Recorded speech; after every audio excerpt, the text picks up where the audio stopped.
Dans ce pays, il y a des femmes qui peuvent faire l'affaire. Women and girls bear the brunt of conflict. 31st of October 2000, the Security Council recognized for the first time the role that women have been playing. Those in favor, please raise their hand. The draft resolution has been adopted unanimously as Resolution 1325. The first paragraph calls for the immediate cessation of hostilities.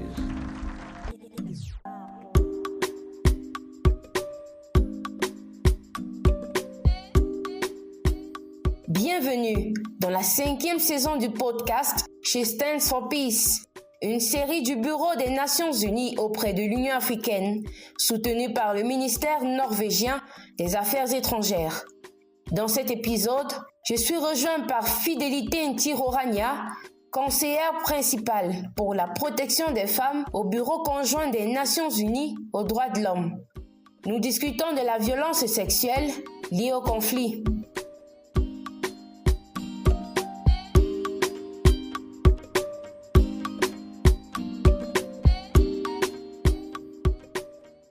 Bienvenue Madame Ntirorania sur She Stands for Peace. Alors que nous approchons des 25 ans de la résolution 1325 du Conseil de sécurité des Nations Unies, comment le programme Femmes, Paix et Sécurité a-t-il contribué à lutter contre la violence sexuelle liée au conflit en Afrique et ce que vous décrivez comme certaines des principales réalisations et défis dans la mise en œuvre du programme FPS dans le contexte de la VSLC? Merci beaucoup pour la question. En effet, en Afrique, la résolution a contribué à faire prendre conscience que les violences sexuelles liées au conflit constituent une grave violation des droits de l'homme et une stratégie de guerre. Elle a également encouragé la collecte des meilleures données sur les violences sexuelles liées au conflit, ce qui est essentiel pour comprendre leur impact et leur étendue. En effet, au sein du Bureau intégré des Nations Unies aux droits de l'homme, ici à la MONUSCO, nous utilisons en matière de collecte des informations une stratégie très stricte du Office du Haut Commissariat aux droits de l'homme qui nous permet d'avoir des données qui sont vérifiées et irréfutables. Donc, ce qui est essentiel pour que nous puissions mieux comprendre l'étendue et l'impact des violences sexuelles liées au conflit. La résolution 1325 a permis également d'améliorer les réponses à la violence sexuelle liée au conflit, notamment en facilitant l'accès aux soins médicaux, aux soins en matière de santé mentale, mais également à la justice pour les survivants et les survivantes. En termes maintenant également de prévention, la résolution a encouragé les mesures préventives, telles que les formations des soldats de maintien de la paix à la violence sexuelle liée au conflit et à la mise en œuvre des réformes du secteur de la sécurité en tenant compte des aspects spécifiques. En termes de responsabilité, la résolution a également contribué aux efforts visant à responsabiliser les auteurs de la violence sexuelle liée au conflit, à la fois par l'intermédiaire des tribunaux nationaux et des mécanismes de justice internationale. Pour revenir à la question en termes de pertinence de la résolution 1325 pour les conflits émergents et les crises humanitaires, je dirais que la résolution 1325, elle reste très pertinente pour les conflits émergents humanitaires, car il s'est avéré que les femmes et les filles continuent d'être affectées de manière disproportionnée par ces situations. Et en particulier, la résolution, elle fournit un cadre pour répondre aux besoins et aux défis spécifiques auxquels sont confrontées les femmes et les filles dans les zones touchées par les conflits. La résolution fournit également des orientations pour répondre à la violence sexuelle liée au conflit, notamment par la création de lieux sûrs, la fourniture d'un soutien médical, psychosocial et la poursuite des auteurs. Quand je parle de la création des lieux sûrs, là, on peut citer par exemple quand il y a des victimes, des survivantes qui ont reçu des menaces de mort pour avoir par exemple rapporté des cas ou pour avoir accepté de s'entretenir avec des officiers des droits de l'homme et que s'associaient les officiers des droits de l'homme et les conseillers pour la protection des femmes et que l'information est parvenue, a été divulguée par certains de leurs entourages. Lorsque l'information nous parvient, nous mettons sur pied des mesures de protection de ces survivantes et on les délocalise momentanément de leur lieu pour que, dans l'entretemps, la menace s'estompe et qu'elles puissent retourner dans leur lieu de résidence. Je dois également souligner que dans le cadre de l'appui judiciaire, les tribunaux nationaux, en l'occurrence l'auditorat militaire, a fait un travail très remarquable dans la poursuite des présumés auteurs tels que Ndarumanga, Cocody Coco, grâce au soutien du BCNUDH de la MONUSCO, pour les amener à répondre de leurs actes de violence sexuelle devant les tribunaux. Par exemple, dans le cas de Ndarumanga, l'une des filles qu'il avait enlevées et maintenues en esclavage sexuel avait donné naissance à un bébé pendant sa captivité et elle a été sauvée par le projet de UN Action et réintégrée dans la vie socio-économique. Les défis sont énormes et là on peut citer le manque de ressources et de personnel qui entrave l'efficacité des réponses apportées à la violence sexuelle liée au conflit. Les auteurs qui jouissent souvent de l'impunité, ce qui décourage les survivants de se manifester. Des obstacles culturels aussi et sociaux qui entravent les efforts pour amener les femmes à dénoncer toutes ces violences. Et la complexité de nombreux conflits en Afrique qui impliquent souvent des multiples groupes armés et institutions étatiques qui sont faibles, qui rendent difficile la protection des femmes et des filles contre la violence sexuelle liée au conflit.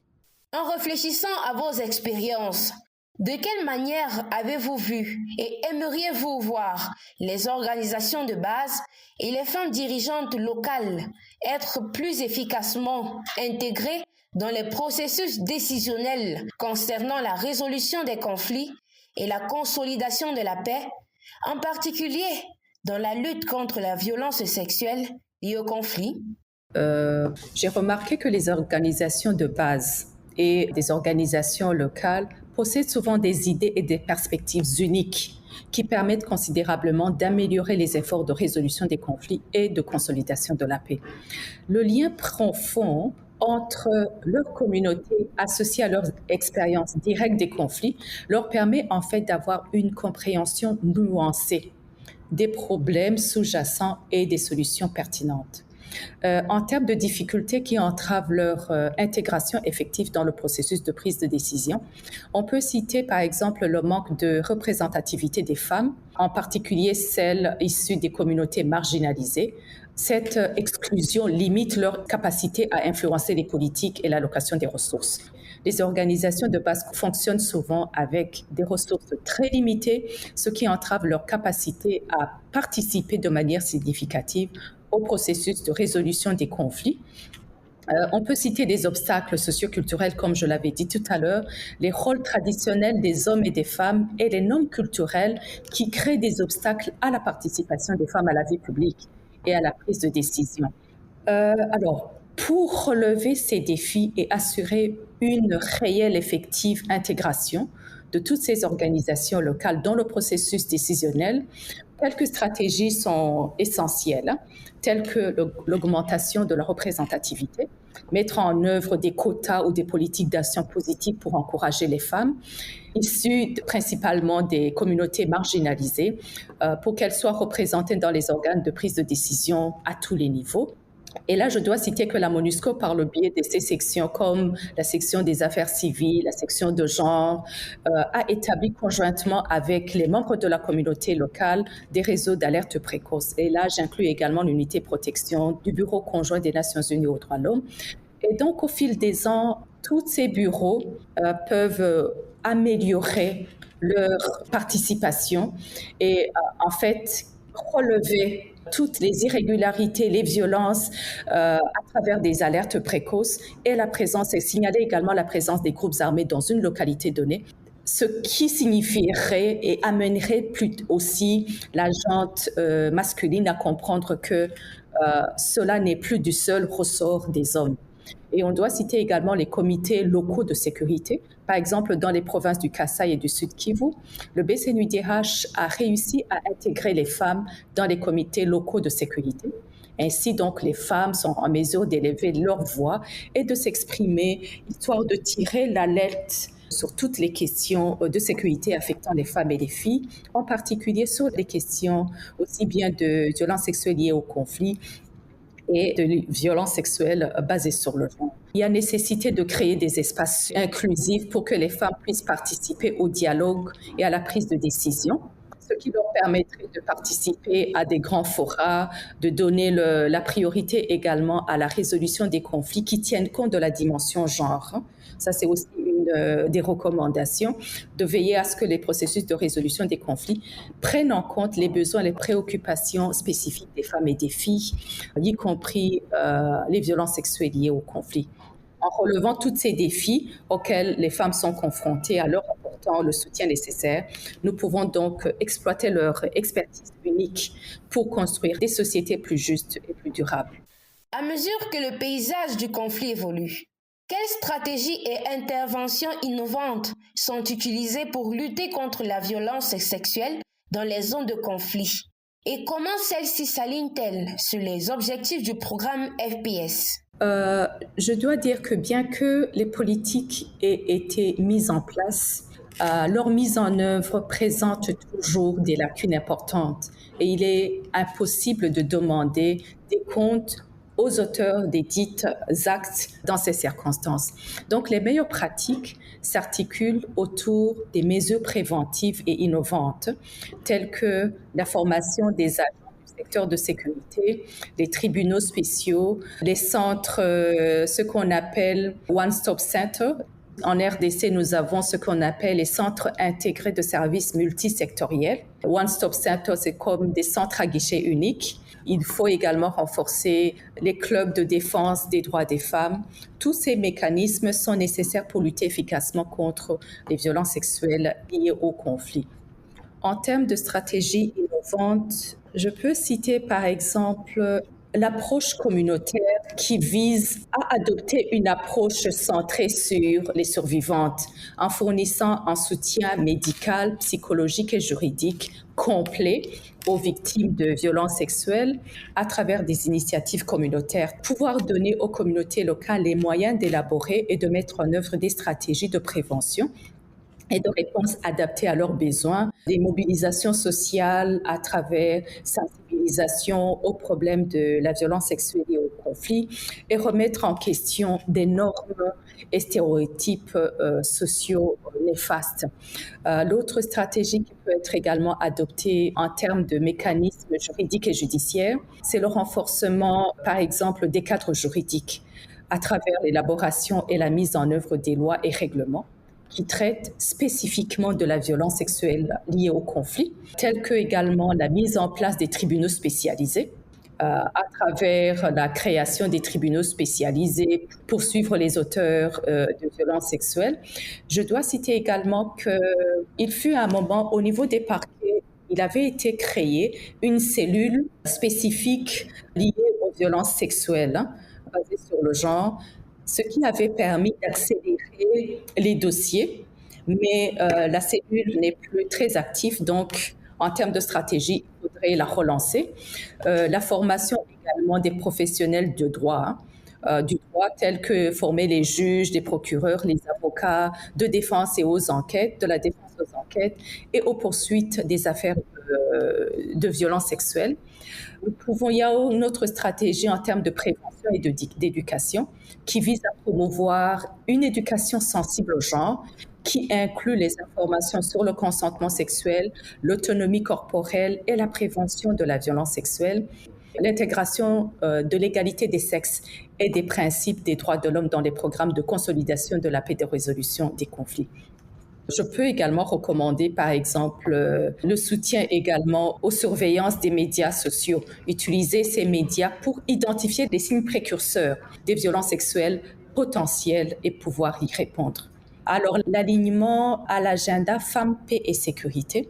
Ces stratégies, en fait, sont étroitement liées aux objectifs de l'agenda Femmes, Paix et Sécurité, qui vise à renforcer la participation des femmes au processus de paix à la prise de décision et à protéger ces femmes et filles à la violence sexuelle liée à la violence sexuelle et d'autres formes et à promouvoir leur rôle dans la prévention et la résolution. Et plus spécifiquement, En termes de participation des femmes, il faudrait bien évidemment leur donner des moyens de participer au processus de prise de décision et de jouer un rôle premier dans ces stratégies pour favoriser leur intégration dans les efforts de consolidation des paix, mais également en termes de protection, mettre l'accent sur la prévention, la réponse et les mécanismes de responsabilisation, ce qui va viser à contribuer à protéger les femmes et les filles à la violence sexuelle et à d'autres formes de préjudice dans les zones de conflit. Donc, je ne me fais pas de souci que si toutes ces stratégies sont mises en place et combinées, la résolution, il est possible de réaliser des progrès significatifs dans la lutte contre ce fléau de violences sexuelles liées au conflit et d'atteindre les objectifs de l'agenda Femmes, Paix et Sécurité. Il ne fait aucun doute que les violences sexuelles liées au conflit auront des conséquences à long terme sur la santé, la psychologie et la société des survivantes. Des recommandations pour améliorer le soutien aux survivantes et survivants de la violence sexuelle liée au conflit, c'est en définitive de donner la priorité à la prévention et à la réponse. En investissant dans la prévention à travers le renforcement des programmes d'éducation et de sensibilisation pour prévenir la violence sexuelle liée au conflit, notamment en promouvant l'égalité des sexes, en remettant en question toutes les normes discriminatoires et en enseignant des techniques de résolution des conflits, on peut donner la priorité effectivement à la prévention et à la réponse, mais également à travers une garantie effective de réponse, à travers la mise sur pied des mécanismes de signalement rapide, des mécanismes d'alerte précoce accessibles pour les survivants et les survivantes et leur fournir des soins médicaux immédiats, y compris un soutien psychologique et une assistance judiciaire. Et sans oublier, bien évidemment, leur réintégration socio-économique. Améliorer également l'accès à des services complets, holistiques, je veux dire, à travers l'accès des victimes à des soins médicaux spécialisés, y compris le traitement des infections sexuellement transmissibles, des services de santé en matière de soutien de santé mentale et surtout dans des zones reculées parce que les survivantes et les survivants qui sont dans des zones reculées n'arrivent pas à accéder à ces services de santé. Également fournir une assistance juridique gratuite aux survivantes, y compris un soutien pour le dépôt des plaintes pénales et à l'accès à la justice. Et là, je dois souligner ici qu'en RDC, pour les victimes de violences sexuelles, lorsqu'il s'agit de déposer des plaintes au niveau de la police, la loi souligne que le dépôt des plaintes est gratuit et même l'accès à la justice pour ces survivantes elle est gratuite. Mais bien évidemment, la pratique n'est pas celle-là parce qu'on s'est rendu compte qu'en pratique, des frais de justice continuent à être demandés aux victimes qui déposent leurs plaintes. Il y a également le fait de faciliter le redressement économique à travers la mise en œuvre des programmes pour aider les survivantes à reconstruire leur vie, telles que des formations professionnelles, des microcrédits.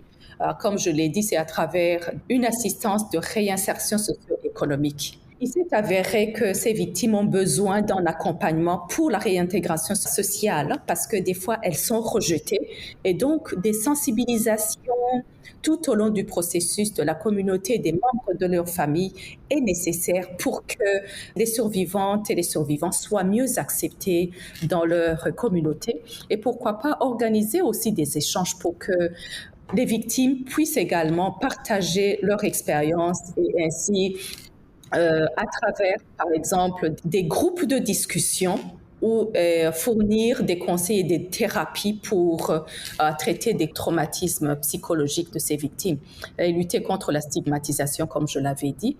Et il est également important d'impliquer les survivants et les survivantes dans la prise de décision, en veillant à ce que les survivantes participent activement à la conception et à la mise en œuvre des programmes de soutien, puisque ça s'adresse à ces mêmes survivantes. Responsabiliser également les survivantes, les aider à défendre leurs droits et à ceux des autres victimes de violences sexuelles liées au conflit. Qu'en est-il de la justice et de la responsabilisation des auteurs ? Comme vous l'avez dit, même à travers la question, la recherche de la justice et de la responsabilité des auteurs de violences sexuelles dans les zones de conflit, c'est une question complexe et multiple, souvent entravée par une série de problèmes. Et ces problèmes sont, entre autres, par exemple, le sous-rapportage de ces cas, de ces incidents par les victimes. Nous avons également de documentation de ces cas parce que ça se trouve dans des zones en conflit et la plupart du temps, on ne peut pas y arriver. Mais ce qui est sûr, c'est que nous avons sur place et en Afrique, des progrès considérables ont été mis sur pied. Nous avons des cours pénales nationales et internationales qui jouent le rôle en matière de responsabilisation des différents auteurs par rapport aux crimes qu'ils ont commis. Par exemple, la CPI était déterminant dans la condamnation de Bosco Ntaganda en 2019 à 30 ans d'emprisonnement pour des crimes de guerre, des crimes contre l'humanité, y compris la violence sexuelle liée au conflit. Nous avons également des tribunaux nationaux qui jouent également leur rôle de responsabilisation en termes d'amener les présumés auteurs à répondre de leurs actes. Nous avons également des commissions de vérité et de réconciliation qui se concentrent principalement sur l'établissement de la vérité et la réconciliation et jouent un rôle. Que pensez-vous des mécanismes de responsabilisation, des cadres juridiques et du soutien aux survivants existants et comment ceux-ci peuvent-ils être renforcés pour garantir la justice aux survivants? Comme vous l'avez dit, même à travers la question, la recherche de la justice et de la responsabilité des auteurs de violences sexuelles dans les zones de conflit, c'est une question complexe et multiple, souvent entravée par une série de problèmes. Et ces problèmes sont, entre autres, par exemple, le sous-rapportage de ces cas, de ces incidents par les victimes. Nous avons également de documentation de ces cas parce que ça se trouve dans des zones en conflit et la plupart du temps, on ne peut pas y arriver. Mais ce qui est sûr, c'est que nous avons sur place et en Afrique, des progrès considérables ont été mis sur pied. Nous avons des cours pénales nationales et internationales qui jouent le rôle en matière de responsabilisation des différents auteurs par rapport aux crimes qu'ils ont commis. Par exemple, la CPI était déterminant dans la condamnation de Bosco Ntaganda en 2019 à 30 ans d'emprisonnement pour des crimes de guerre, des crimes contre l'humanité, y compris la violence sexuelle liée au conflit. Nous avons également des tribunaux nationaux qui jouent également leur rôle de responsabilisation en termes d'amener les présumés auteurs à répondre de leurs actes. Nous avons également des commissions de vérité et de réconciliation. Pour l'avenir, quelles actions clés pensez-vous être nécessaires pour améliorer l'efficacité du programme FPS dans la prévention et la lutte contre la violence sexuelle liée au conflit en Afrique, en particulier compte tenu des conflits émergents et des crises humanitaires? Alors, le programme, l'agenda Femmes, Paix et Sécurité, vise à remédier à l'impact disproportionné des conflits sur les femmes et les filles. Et pour renforcer donc cette efficacité dans la prévention et la lutte contre les violences sexuelles liées au conflit en Afrique, plusieurs actions clés sont indispensables à des niveaux différents, tels que le renforcement des cadres institutionnels, l'élaboration et la mise en œuvre des plans d'action nationaux sur la résolution 1325 qui traite spécifiquement de la violence sexuelle liée au conflit. Donc ça, c'est primordial. L'intégration de l'agenda Femmes, Paix et Sécurité dans les mandats et les opérations des services gouvernementaux, de l'armée et des forces de sécurité qui sont concernés. La coordination également dans la mise en œuvre des mécanismes de coordination efficaces entre les agences gouvernementales, les organisations de la société civile et les acteurs internationaux pour assurer une réponse cohérente et globale à la violence sexuelle liée au conflit. Ça, c'est en termes de renforcement des cadres institutionnels. J'ai dit que c'est à plusieurs niveaux. On a également la collecte des données et la recherche des preuves. Il nous faut continuer à collecter davantage les incidents et analyser les données sur la prévalence et l'impact de la violence sexuelle liée au conflit dans les différents contextes. Et ça, c'est à travers une analyse des tendances et des schémas des violences sexuelles liées au conflit. Continuer également à identifier les stratégies efficaces de prévention et de réponse, comme y compris par exemple le rôle des chefs religieux et coutumiers en la matière, mais également utiliser des résultats de la recherche pour éclairer les décisions politiques et la conception des programmes pour faire en sorte que des politiques fondées sur des données probantes soient mises sur pied. L'autre point, c'est en termes de stratégie de prévention et de réponse. Comme je l'avais dit tout au début, à travers des approches communautaires, là, on promeut les initiatives communautaires pour sensibiliser la communauté à la violence sexuelle liée au conflit, à la violence sexuelle basée sur le genre. Et on remet également en question les normes discriminatoires néfastes contre les femmes et les filles et on renforce l'autonomisation des femmes et des filles. Et on est obligé de mettre en place des systèmes d'alerte précoces, ce qui permet de développer des systèmes d'alerte précoces pour identifier les situations de conflit potentiels et de prendre des mesures préventives pour atténuer le risque des dites violences sexuelles. Faciliter l'accès à la justice pour les survivantes de la violence sexuelle liée au conflit grâce à des cadres juridiques efficaces, des services aux victimes, mais également la poursuite des auteurs.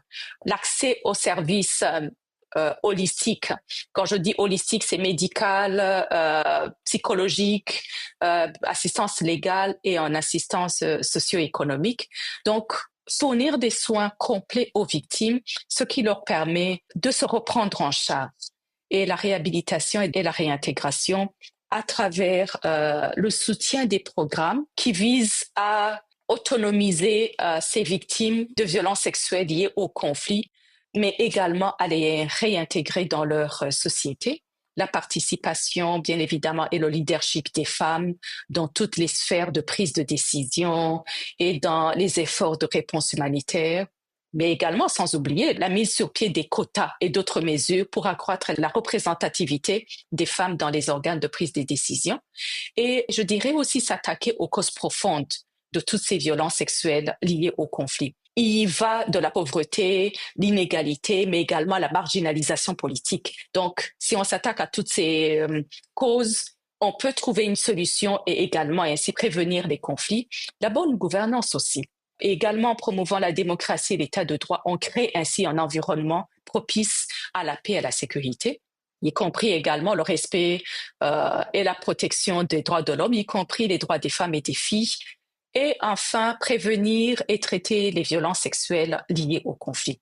Et avant que je ne termine, je ne dois pas oublier la coopération internationale. Tous les partenariats qui sont renforcés et permettent également à ce que la voix des femmes soit entendue, mais également que ces violences sexuelles soient portées à la connaissance de la communauté internationale, y compris notamment par l'intermédiaire du Conseil de sécurité des Nations Unies, de l'Union africaine et d'autres organisations régionales.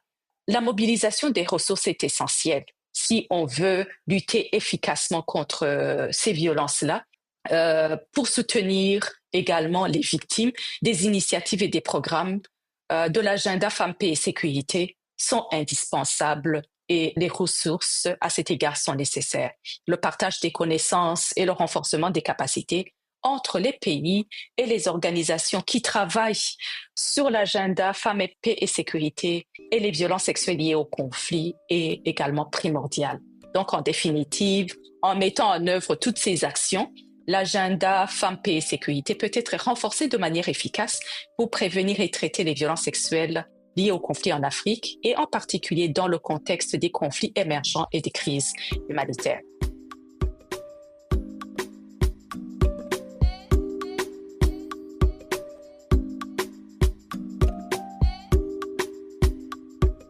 C'est tout pour cet épisode de She Stands for Peace. En attendant la prochaine fois, défendez la paix avec le programme africain sur les femmes, la paix et la sécurité.